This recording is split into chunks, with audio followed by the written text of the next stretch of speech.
Só um minutinho. Pode começar, Gi. Posso? Então tá bom. Pode sim. Então vamos lá. Para quem não me conhece, eu sou a Gisele Ozon, sou coordenadora do curso CGR Ensino, junto com o Cláudio e com o Rafael. E o objetivo do nosso workshop hoje não é uma aula, mas é uma discussão a respeito do papel da esteroscopia na vida do ginecologista, né? Eu sou formada há 20 anos e há mais de 15 anos que eu atuo na esteroscopia e eu sei da importância, né, desse exame, tanto da parte diagnóstica quanto cirúrgica, no nosso dia a dia, na nossa rotina, e o quanto isso pode agregar valor à nossa consulta, né? Porque muitas vezes a gente está diante de casos onde a gente consegue, já naquele momento da consulta, dar uma luz, dar um diagnóstico e começar a traçar uma estratégia de tratamento para paciente. Isso é excelente tanto para nós, enquanto ginecologista, quanto para a paciente que nos procura buscando alternativas e dúvidas em relação aos seus sintomas, né? E são sintomas muito frequentes no nosso dia a dia, né?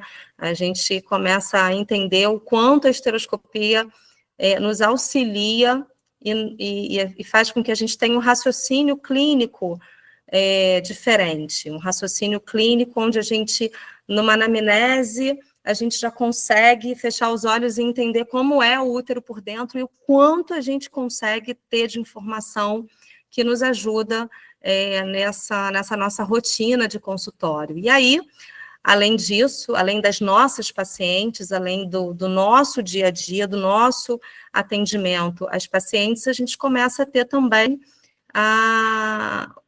o retorno dos médicos que nos procuram para dar esse olhar, né, para dar essa informação tão importante que muitas vezes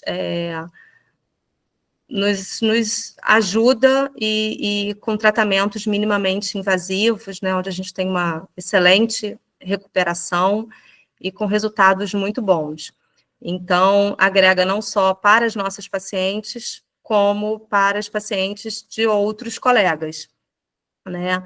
E falando um pouco de esteroscopia, né, para quem não transita na esteroscopia, a esteroscopia é a visão interna do útero, né, tanto do canal do colo do útero, quanto da cavidade uterina internamente. A gente consegue avaliar formato, características do endométrio, avaliação do endométrio em relação a ciclo menstrual ou ao uso de medicamentos, pacientes com histórico de sangramento, onde a gente pode ter inúmeras informações importantes, alterações em ultrassonografia, e o útero, ele é uma cavidade virtual, né? É uma cavidade que está sempre fechada, e a gente precisa de estender com um meio de distensão. Podemos usar meio de distensão líquido ou gasoso. Habitualmente, a gente utiliza o meio líquido. E cada vez mais os equipamentos em esteroscopia, tanto nos exames ambulatoriais quanto nos tratamentos cirúrgicos, eles vêm crescendo, eles vêm cada vez mais tendo qualidade e muita tecnologia, né? Tratamentos e procedimentos ambulatoriais cada vez com calibres menores, minimizando riscos de complicações, e a gente tem um arsenal muito grande de materiais, né, onde nós sempre vamos buscar mostrar para vocês esses materiais, essas evoluções na tecnologia, que o tempo todo a gente tem, acho que a cada turma que a gente forma de alunos no CGR Ensino, a gente mostra um equipamento novo, né? E aqui ao lado, a foto com o BETOC, que é um sistema de esteroscopia mundialmente conhecido, né? E eu tive a oportunidade de participar, de estar num congresso onde ele estava dando uma aula e falando justamente de uma característica da esteroscopia, que é o see and treat, né? Que é ver uma patologia e, ao mesmo tempo, se possível, tratar essa patologia, mesmo em ambiente ambulatorial, sem anestesia, né? Então, a escolha tanto da indicação de quem deve fazer esteroscopia, de quem tem contraindicação a fazer esteroscopia e de que forma a gente vai fazer essa esteroscopia, é uma seleção muito criteriosa, né? E que a gente vai sempre avaliando em cada paciente que a gente encontra no consultório. Então, através da anamnese, a gente consegue selecionar essas pacientes, né? Que pacientes que vão fazer o exame com anestesia ou sem anestesia? Muitas vezes a paciente já traz essa informação. Primeiro, o medo, né? Muitas pacientes, elas já vêm com o medo da esteroscopia porque ouviu falar que é um exame muito doloroso, que é um exame que a amiga fez e que passou mal, ou que ela já teve uma experiência ruim. Então, a primeira abordagem que a gente tem com a paciente no consultório é acalmá-la, explicar como é a técnica do exame e, quando possível, obviamente, é o que eu faço no meu consultório, por exemplo, eu utilizo materiais de menor calibre, que é o mini esteroscópio. Isso minimiza muito, porque a gente tem que pensar na questão do diâmetro do canal, né? Do diâmetro do colo do útero, para que a gente possa entrar com o material, e quanto menor o calibre, menor é a chance dessa paciente sentir desconforto. É claro que muitas vezes a gente vai se deparar sim com estenoses, com sinecas fibrosas, e é importante a gente conversar com a paciente, isso é orientado, eu entrego sempre o consentimento informado, onde tudo está detalhadamente escrito, a paciente lê antes de entrar no consultório, e quando ela entra no consultório, eu falo novamente, passo a passo desse consentimento, explicando justamente isso, né? O momento que ela sentir desconforto, a gente vai interromper, o momento que a gente identificar essas alterações de trajeto, seja por sinéquia fibrosa, seja por uma estenose importante, a gente também tem que respeitar essa anatomia, né? Então, muitas vezes, a paciente já tem quadro de dor pélvica crônica, já é uma paciente com endometriose, que são pacientes que podem ter uma chance maior de desenvolver dor durante o exame, e a gente deve criteriosamente conhecer essa paciente antes, conversar com essa paciente antes e ter a seleção dessa paciente. Se ela sentir dor, a gente precisa interromper, a gente não precisa chegar a um quadro de reflexo vagal, um quadro onde a gente, normalmente isso vai acontecer, né, o reflexo vagal ele vai acontecer e a paciente vai sentir muito desconforto e vai ter todos os sinais e sintomas do reflexo, quando você não utiliza os critérios de seleção de forma adequada, ou quando você não respeita o limite anatômico ou o limite de dor e de desconforto dessa paciente. Muitas vezes, ela estando muito ansiosa, isso favorece ao exame com anestesia, mesmo que a gente tente fazer o exame sem anestesia no consultório. E, além disso, é extremamente importante que a gente utilize uma técnica esteroscópica com o mínimo de pressão possível para distender a cavidade, a gente ter uma boa visão. A gente precisa fazer o procedimento respeitando o trajeto, respeitando a forma como a gente maneja o instrumental.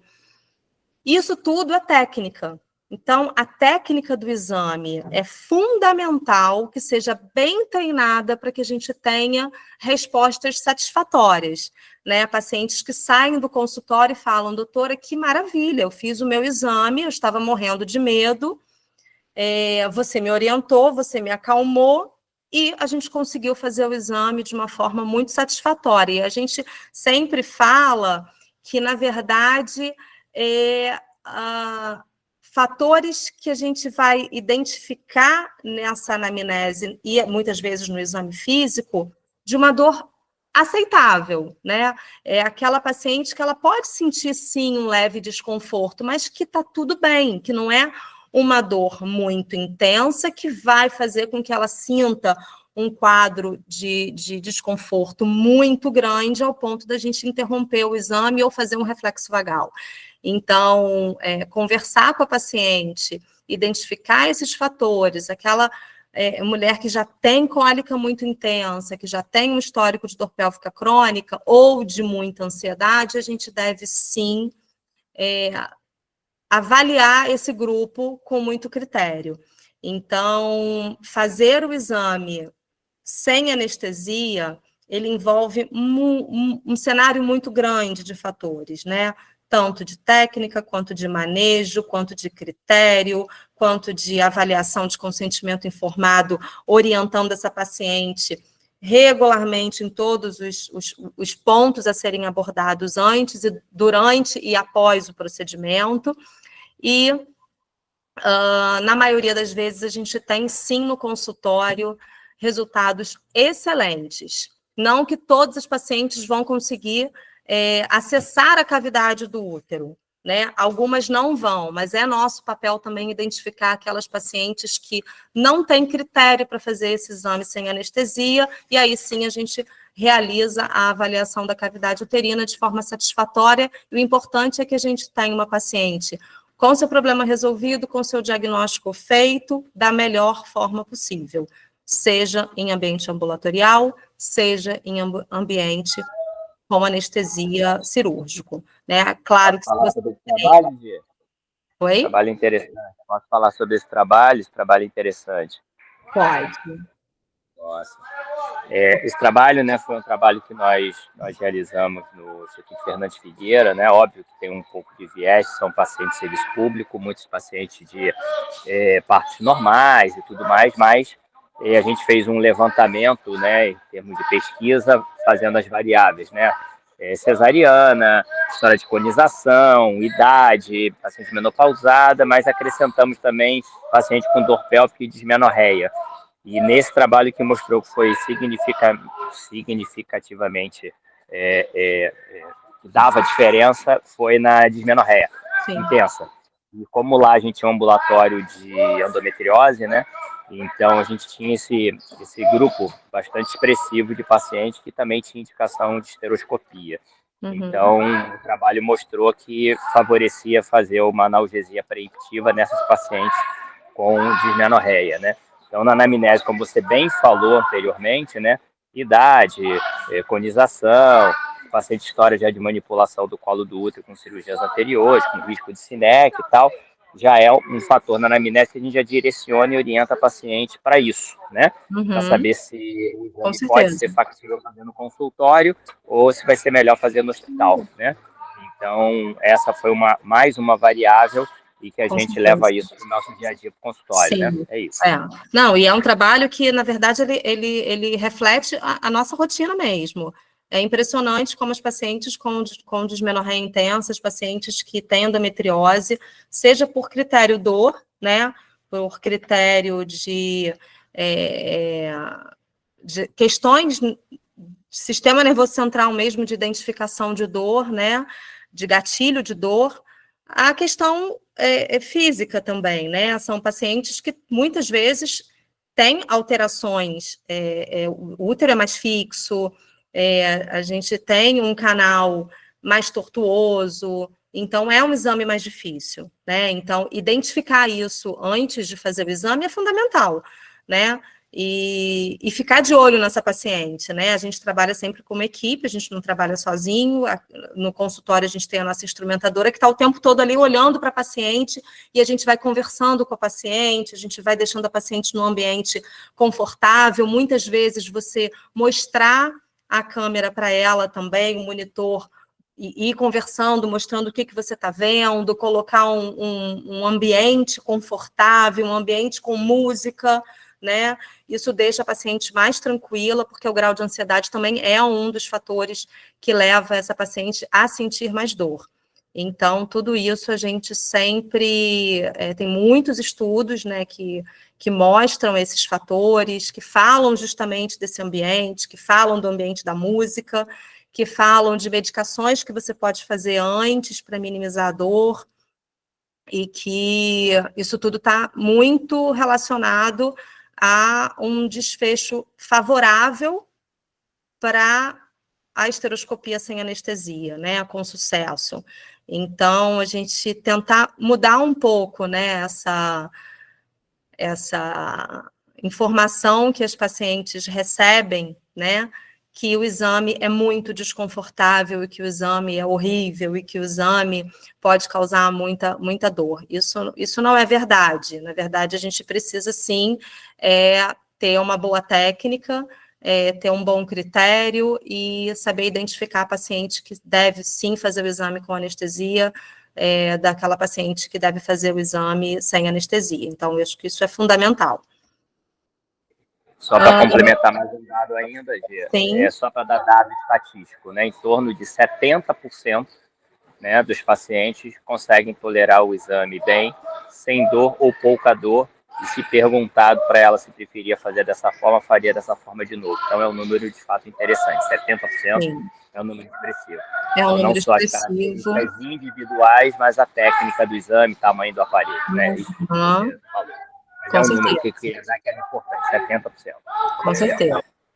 E aí o exame, aqui para ilustrar, né, um exame onde a gente está avaliando o canal, onde o orifício interno é um dos principais momentos, né, de dor e de desconforto, a paciente com o exame sendo feito com anestesia, e tem técnicas de anestesia, tem formas, né, de se fazer, bloqueio paracervical, anestesia geral venosa, isso tudo vai depender do ambiente que você tem, né?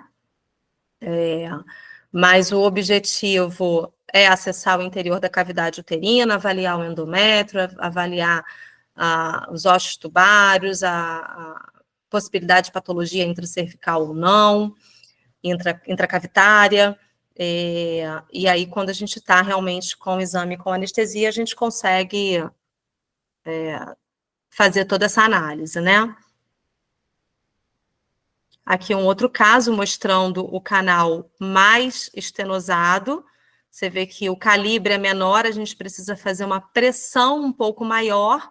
É claro que não tem uma sinéquia, e sim uma estenose, uma diminuição do calibre, mas esse movimento com a paciente sem anestesia, ele, em geral, veja você que aqui, ó, essa parte mais branquinha foi a parte que eu toquei com o meu aparelho, né? Então, é quase metade do tamanho do diâmetro do aparelho relacionado ao que eu tenho de canal. Então, provavelmente, essa paciente, ela não vai tolerar bem o exame no consultório. A gente precisa, sim, fazer anestesia nessa paciente, né? Para que a gente possa identificar, chegar à cavidade do útero e fazer a abertura, como se fosse, na verdade, aqui uma dilatação do orifício interno, né?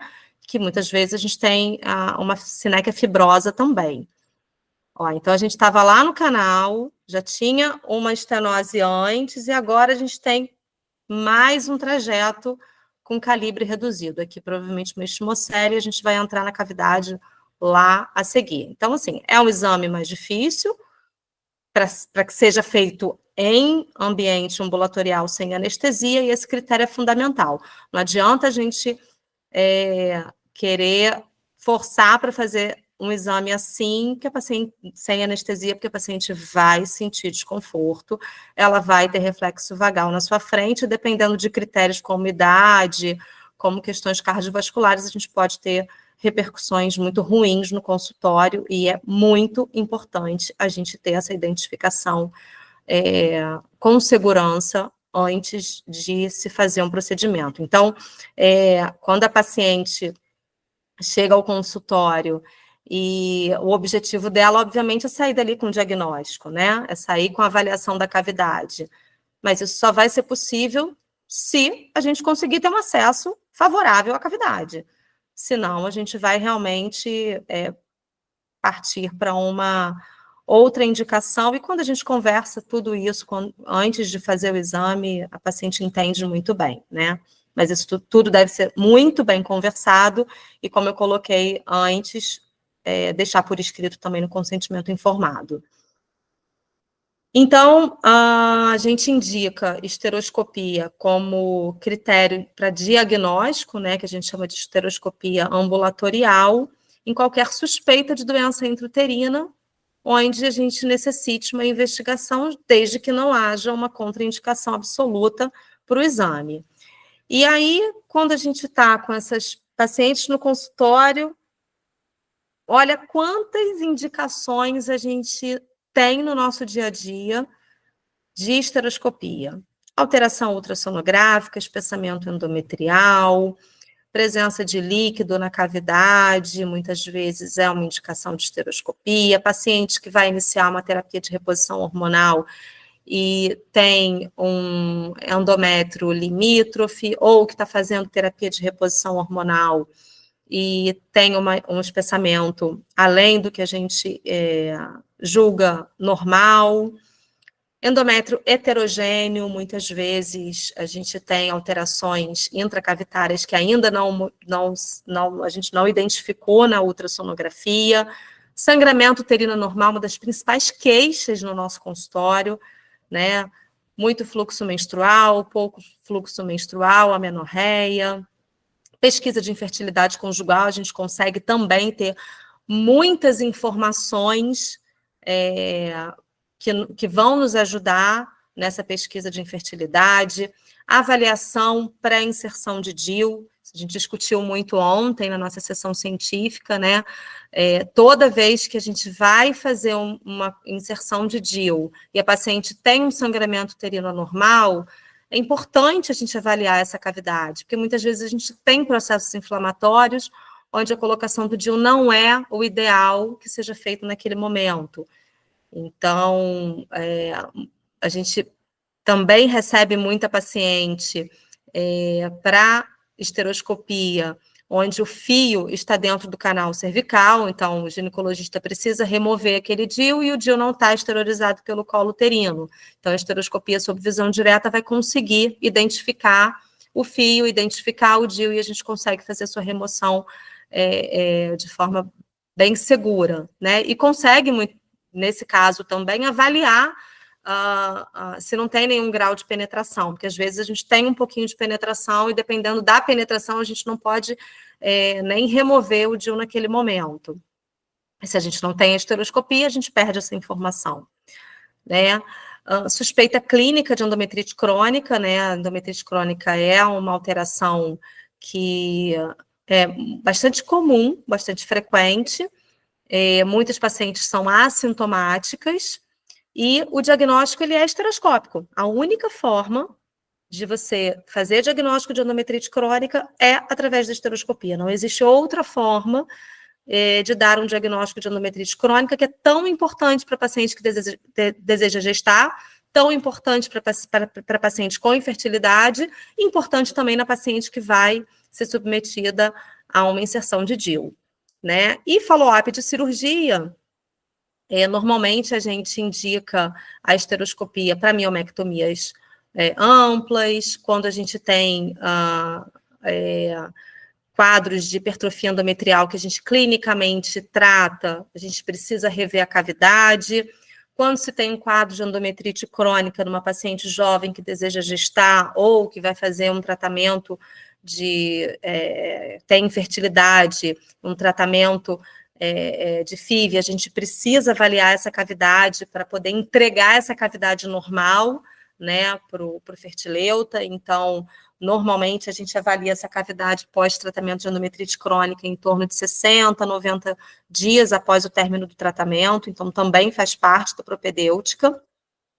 E quando a gente fala de causas de sangramento uterino anormal, a gente vê que a avaliação endometrial é uma dessas análises, né?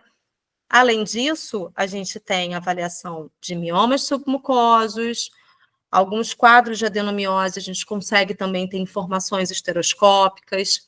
Quando a gente tem pólipos endometriais, a gente precisa da esteroscopia para identificar esse pólipo, para fazer biópsia desse pólipo, para fazer remoção cirúrgica desse pólipo.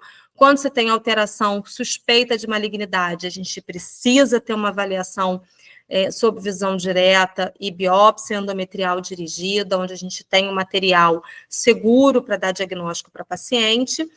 E, falando de mioma, a classificação de Lasmar é uma classificação que vai avaliar critérios desses miomas submucosos para que a gente possa traçar tratamento.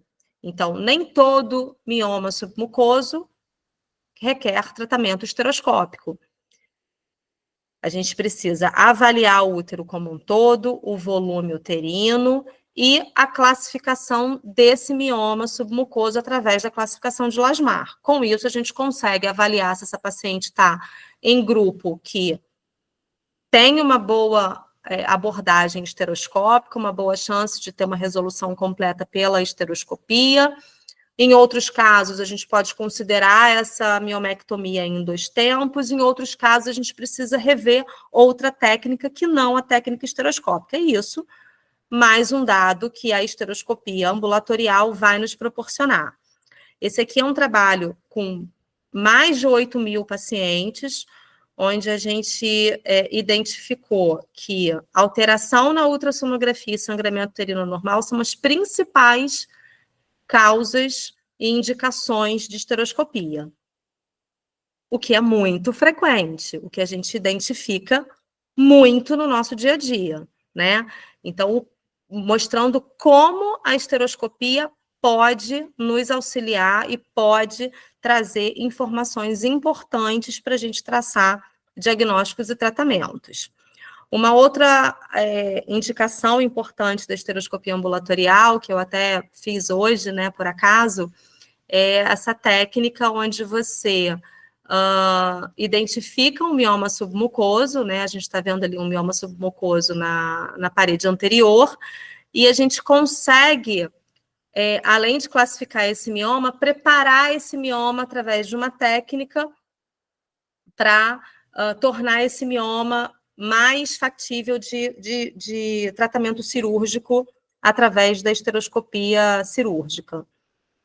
Falando aqui das indicações em relação a mioma, exatamente a classificação de Lasmar que eu citei, onde a gente avalia todos esses parâmetros e coloca a paciente, os miomas em grupos, né? Grupo 1, grupo 2 e grupo 3, de acordo com esses critérios que a gente avalia de cada mioma, e avalia o grau de complexidade e viabilidade da miomectomia esteroscópica.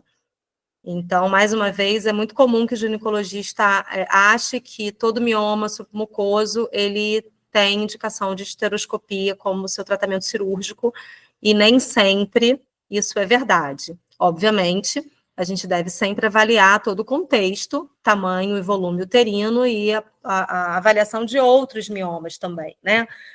Mas falando especificamente de mioma submucoso com indicação cirúrgica, a classificação ela é fundamental para que a gente possa traçar essa estratégia cirúrgica. E nós, nos nossos laudos de esteroscopia, a gente deve não só informar a classificação, como colocar esse mioma no grupo 1, grupo 2 e grupo 3, para poder mostrar para o ginecologista qual é a conduta que a gente sugere em relação à abordagem desse mioma. Né? Quando a gente fala de DIU, muitas vezes a gente encontra exatamente isso, né? Eu recebo muita paciente para manejo de DIU, onde muitas vezes a gente encontra o DIU sem o fio, com o fio todo dentro da cavidade. Qual é a forma de você visualizar esse DIU, abordar esse DIU e remover esse DIU? Esteroscopia.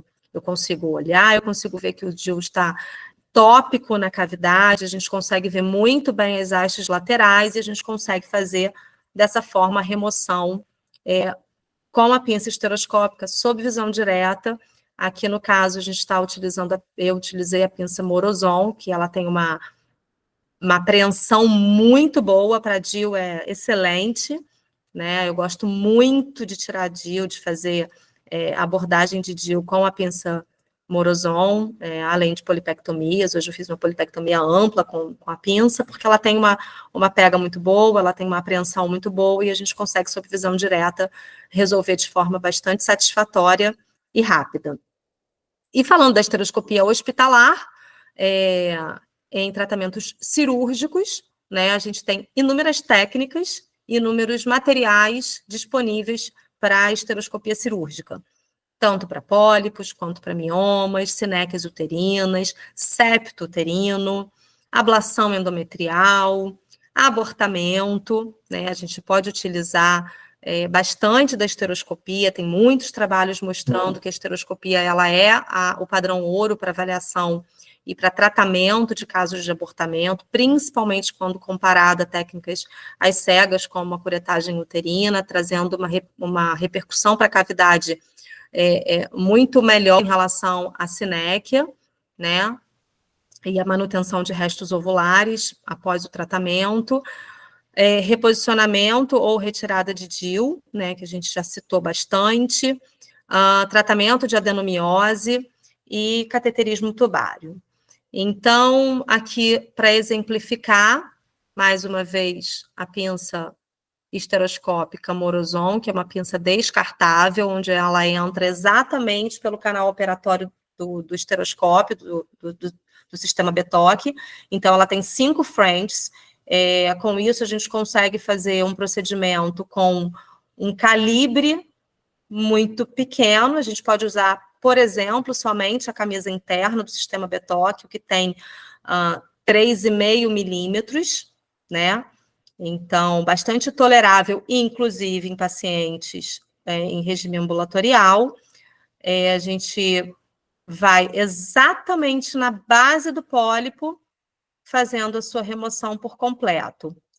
E muitos trabalhos já mostram que a remoção de pólipos, ela tem uma resposta muito boa, mesmo nos casos onde a gente utiliza somente energia mecânica, o que, obviamente, vai trazer um trauma muito menor e uma resolução em relação à sua eficácia com índice de recidiva muito pequeno. Então, é uma técnica que a gente utiliza cada vez mais, são as técnicas mecânicas comparadas às técnicas com energia elétrica. Aqui, uma miomectomia, numa técnica que a gente chama de técnica de fatiamento. Existem várias outras técnicas, né, de enucleação, fatiamento, e aí é uma discussão, uma aula que a gente só aborda mioma em relação à técnica. Eu quis mostrar a técnica de fatiamento só para mostrar o uso da alça, né? A gente pode utilizar energia monopolar, energia bipolar, e aí tem seus critérios, suas avaliações, seu manejo. Tudo isso depende muito de indicação, de estudo de técnica, estudo das complicações, estudo das repercussões que cada cirurgia pode ter. É uma técnica minimamente invasiva, com respostas excelentes. A paciente vai embora para casa poucas horas depois do procedimento. Dia seguinte, ela tem vida normal, sem necessidade de interromper suas atividades, nenhum tipo de atividade. Então, cada vez mais trazendo muitos benefícios e satisfação para os pacientes, né? A gente pode também utilizar... Sobre esse vídeo, é interessante, sempre quando a gente fala de mioma, porque... Voltar. Oi, tá me ouvindo? Tô. Pode até voltar aí, só por enquanto eu estou falando, né? Porque é muito importante o que você falou anteriormente sobre a classificação de LASMAR, classificação de miomas, mas lembrar que a paciente ela deve ter um exame físico prévio, né? E muitas das vezes é negligenciado isso, muitas das vezes o ultrassom não identifica quando o útero é muito aumentado e fazendo apenas pela técnica transvaginal, às vezes tem um mioma subseroso intramural grande e às vezes passa desapercebido, tá? Eu vou falar assim, não é raro, vou repetir, não é raro receber paciente em que a paciente não foi examinada e quando bota na mesa tem um útero no mesogastro, às vezes cicatriz umbilical e indicado uma cirurgia esteroscópica por conta desses miomas. Não vai resolver o problema da paciente, né? Então, esse tratamento oferecido é porque tem ciência que tem esses miomas. Ou vai fazer uma cirurgia combinada no mesmo momento, num tratamento esteroscópico, um tratamento abdominal, seja laparotômico, ou laparoscópico, ou robótico. Mas, enfim, é muito importante ter uma avaliação completa de um útero, criteriosa, com exame físico, ultrassom, se dúvida, ressonância magnética. É isso, tá bom? Sim, com certeza. Isso tudo faz parte da nossa seleção, do nosso critério de avaliação, não só a esteroscopia, mas toda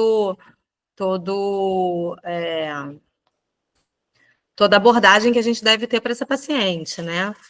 Falando aqui de septo, é uma cirurgia que a gente gosta muito, né? A septoplastia, ela pode ser feita com tesoura, ela pode ser feita com a ponteira bipolar, com a ponteira monopolar. Aqui, no caso, eu estou mostrando o uso da ponteira bipolar, e a gente vai exatamente no septo, corrigindo essa malformação com índice de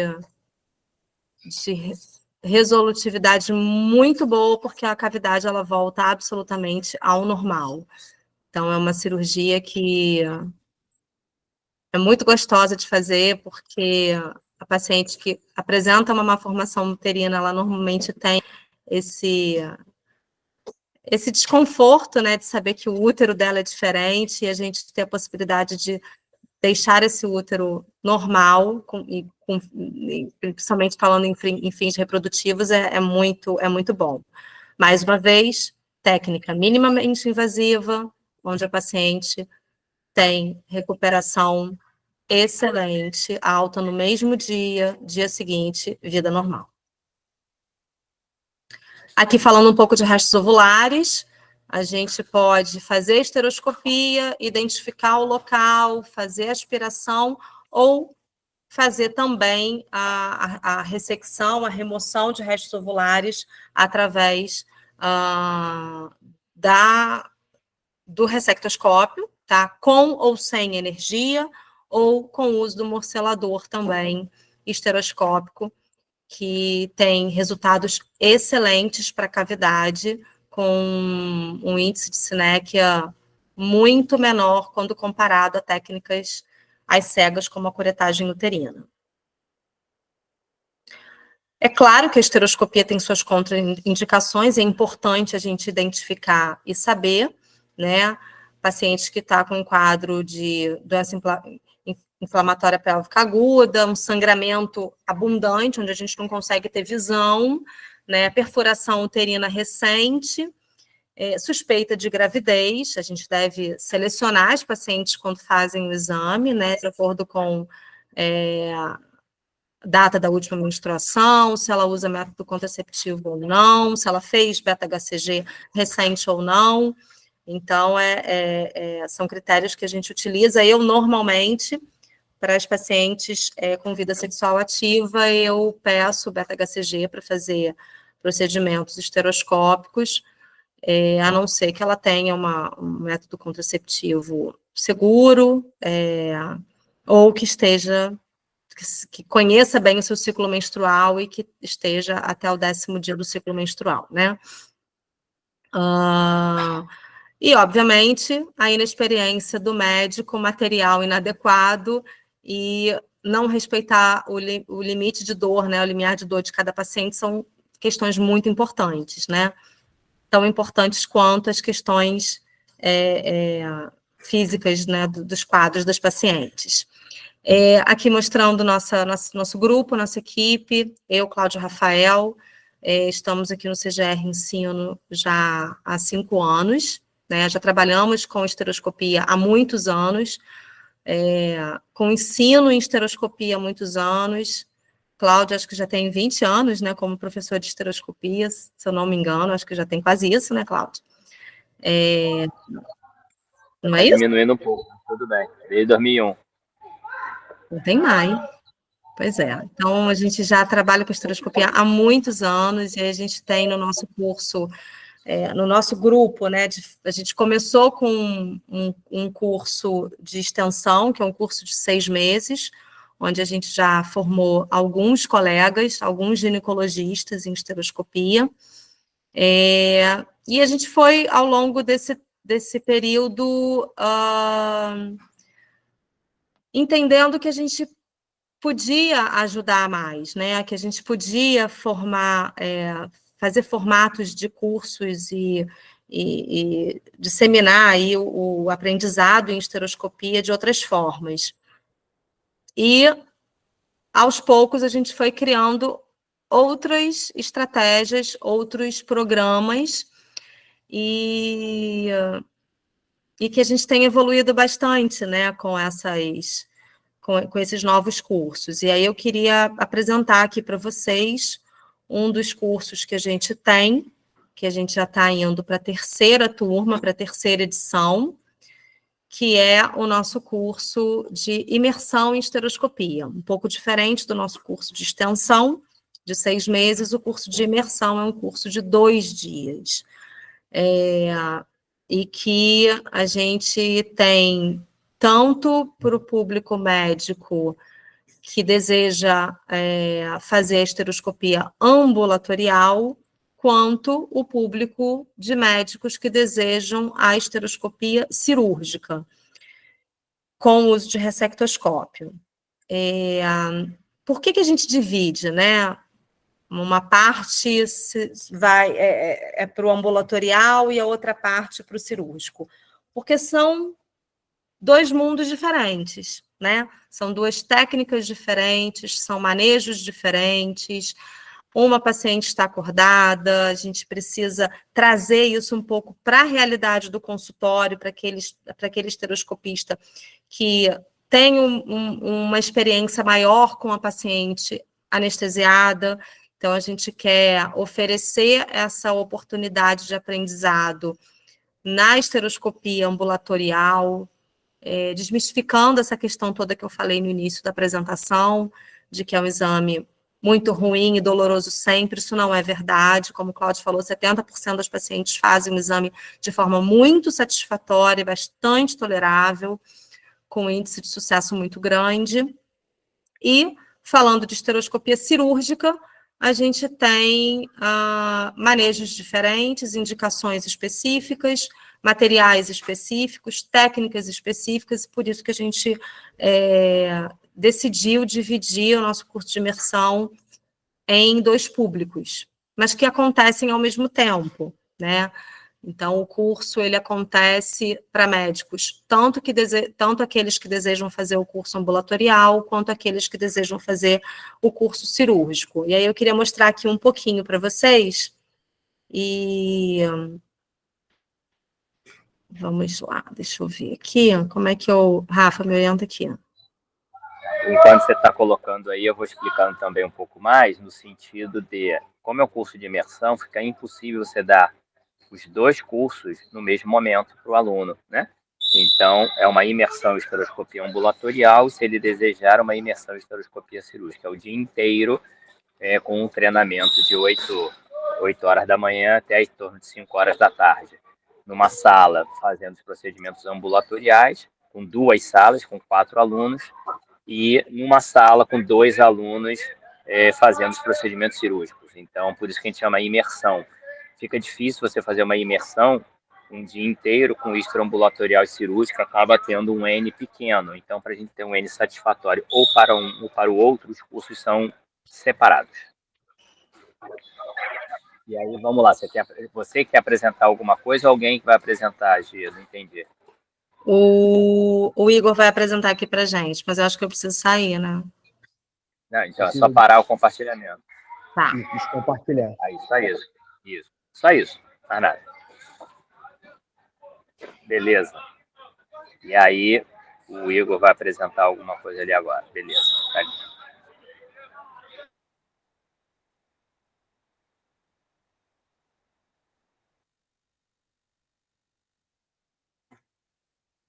Tá aparecendo aí certinho?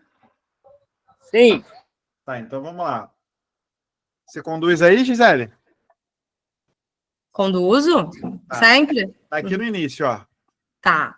Então, vamos falar aqui um pouquinho de como é esse projeto, né? Então, como nós falamos, é um curso de 16 horas, né? E como que a gente pensou no formato desse curso? A gente tem 2 dias, tá? Uma sexta-feira e um sábado. A sexta-feira, nós fazemos um treinamento em simuladores realísticos, que são simuladores onde a gente vai treinar todo o manejo dos instrumentais, toda a técnica dos instrumentais. E, obviamente, existem pré-requisitos, né, como eu coloquei aqui, que precisa ser médico ginecologista. Seja ginecologista já formado ou ginecologista que está fazendo a residência médica em ginecologia. Então, esse é o pré-requisito para que o aluno possa estar conosco num curso de imersão em esteroscopia, né? E pode passar o próximo, por favor. Nós vamos, então, na sexta-feira,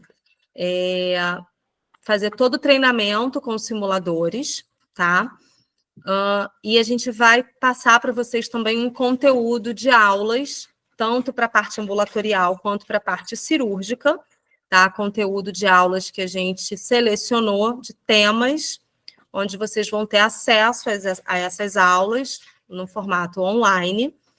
E o treinamento todo na sexta-feira à tarde, onde a gente vai treinar bastante esse manejo de todos os instrumentais que a gente vai utilizar no dia seguinte.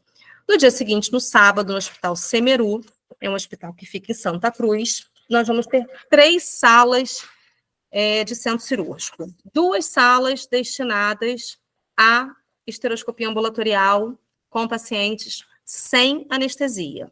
Nós vamos conhecer os casos no dia, a gente não conhece esses casos, eles foram selecionados pelo nosso coordenador, doutor Leonardo, mas todos nós vamos conhecer os casos juntos, vamos avaliar anamnese, exame físico, exames complementares da paciente, critérios de indicação do exame, vamos escolher o tipo de material que a gente vai utilizar juntos e vamos fazer os procedimentos.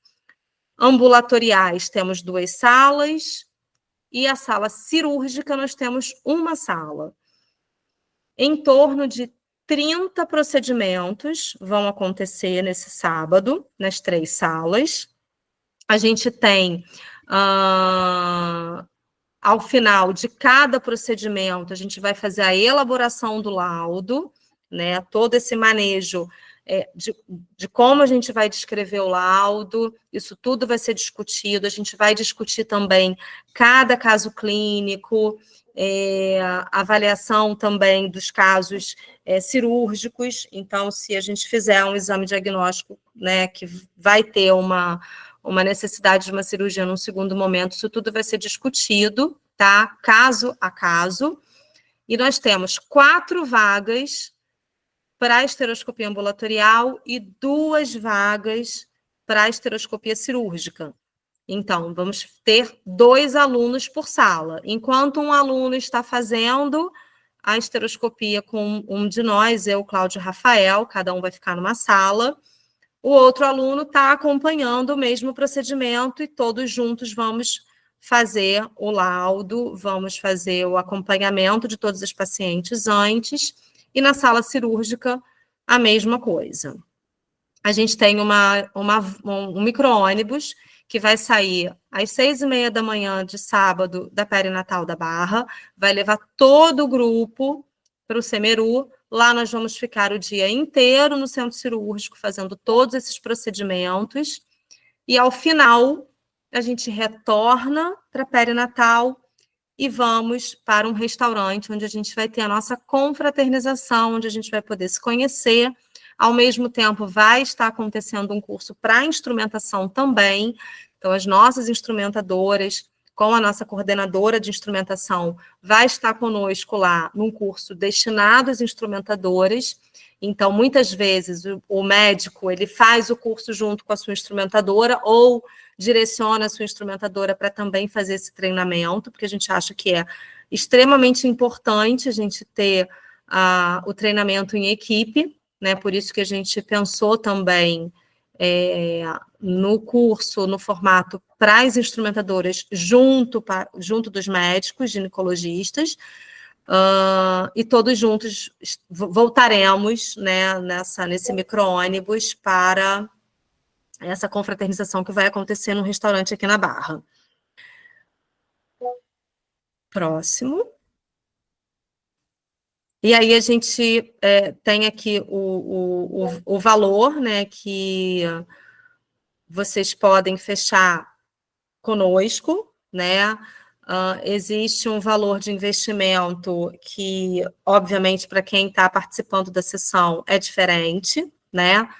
Então, quem está aqui conosco hoje, a gente consegue oferecer, obviamente, um valor diferenciado, né, para a divulgação que a gente faz, e os valores, eles são diferentes do curso ambulatorial para o curso cirúrgico. Então, esse é o valor do curso ambulatorial, investimento do curso ambulatorial, e temos o investimento do curso cirúrgico também a seguir.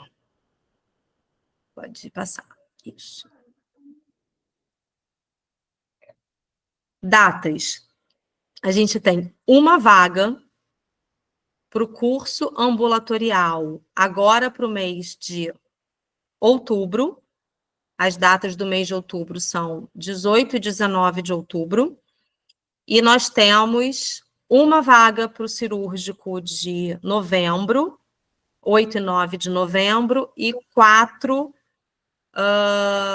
vagas para o curso ambulatorial de novembro, tá? Então, a gente tem aqui uma vaga apenas para novembro e temos 5 vagas para novembro. Isso, uma para outubro e 4 para novembro, certo? Certo. Perfeito. Todo o restante já foi ocupado. Doutora Gisele, vou avisar para o pessoal aqui, a gente vai deixar um link, tá, que é para eles preencherem uma aplicação. Para quem tiver interessado, preenche o link que a gente vai deixar aqui no chat ou no grupo. Perfeito. E o Fred, que é da nossa equipe, ou a Bruna, vai entrar em contato com vocês, tá? Para a gente finalizar, dar os próximos passos, passar outros detalhes caso vocês tenham dúvidas, passar as formas de pagamento e tudo mais. Sim. Tá? Então, vocês preencham o formulário que a gente vai deixar no chat e a nossa equipe aqui vai entrar em contato com vocês para dar seguimento aí à inscrição de vocês. Vai ser bem legal, né? Então, vou disponibilizar aqui agora, tá? Tá. E é um curso, Igor, que, na verdade, ele foi montado com essa proposta, né? Porque é um curso muito diferente do curso de extensão.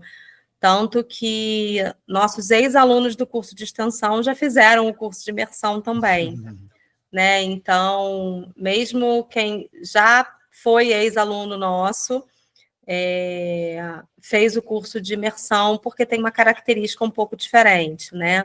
Focando no treinamento ambulatorial e no treinamento cirúrgico com ressectoscópio. Boa.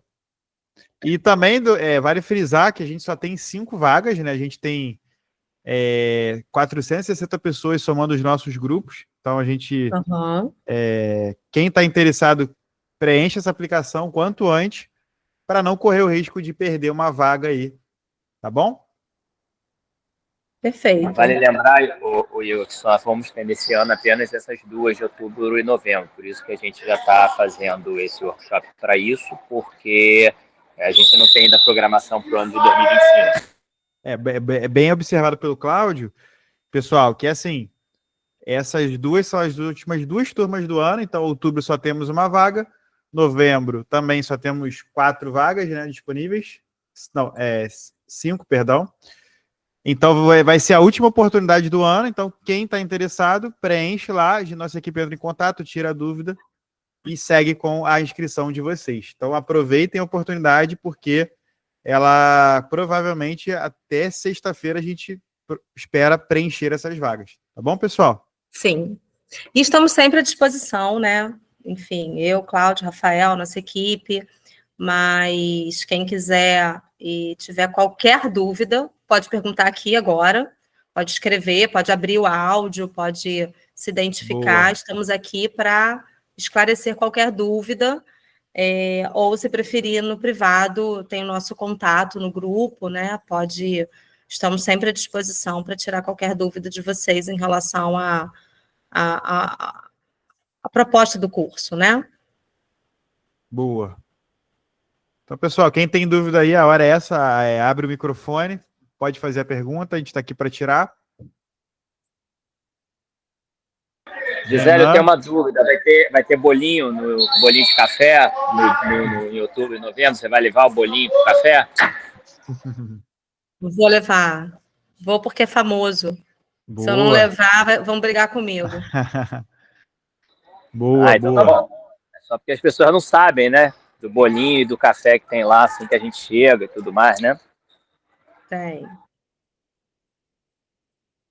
Show. Também a gente vai deixar o link lá no grupo, tá?